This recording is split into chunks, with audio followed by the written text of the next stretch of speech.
राजकारणात निष्ठा बदलतात हे आपण पाहिलंय, पण पंढरपूरच्या राजकारणात सध्या जे सुरू आहे ते पाहून मात्र सामान्य कार्यकर्ता सुन्न झालाय।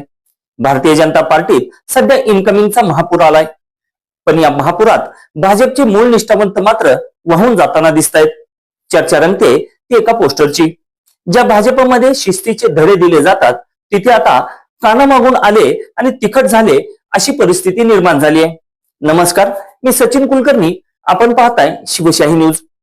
होय, राष्ट्रवादीतून भाजपमध्ये आलेले समाधान काळे आणि त्यांच्या पत्नी मोनिका काळे यांनी थेट उमेदवारीच पत्रात पाडून घेतली, तर तिकडे भोसे गटात गणेश पाटील यांनी पक्षात उडी मारली आणि आपल्या मातोश्री प्रफुल्लता पाटील यांना उमेदवारी मिळवून दिली। पण धक्कादायक बाब ही नाही, खरी धक्कादायक बाब ही आहे की ज्यांनी अद्याप अधिकृतपणे पक्षात प्रवेशही केलेला नाही असे कल्याणराव काळे आणि युवराज पाटील हे भाजपाच्या जिल्हाध्यक्षांच्याही डोक्यावर बसलेत की काय, असा प्रश्न विचारला जातोय। नुकताच कल्याणराव काळेंनी एक प्रचार दौरा जाहीर केला।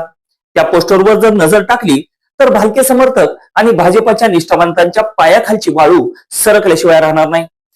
आता प्रश्न असे आहे की ज्या भारत नाना भालकेंच्या नावाने हे राजकारण चालतं त्यांचा फोटो पोस्टरवरून गायब का?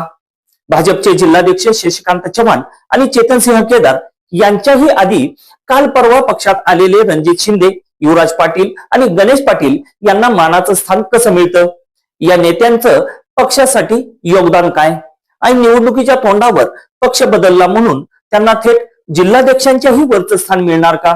निष्ठावंतांनी फक्त सतरंजा उचलायच्या आणि बाहेरून आलेल्या भिडूंनी मलाई खायची असा नवा नियम भाजपने केलाय का?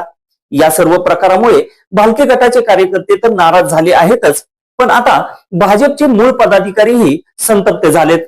पक्षासाठी आयुष्य वेचणाऱ्यांना डावलून या आयारामांना एवढी किंमत का दिली जाते?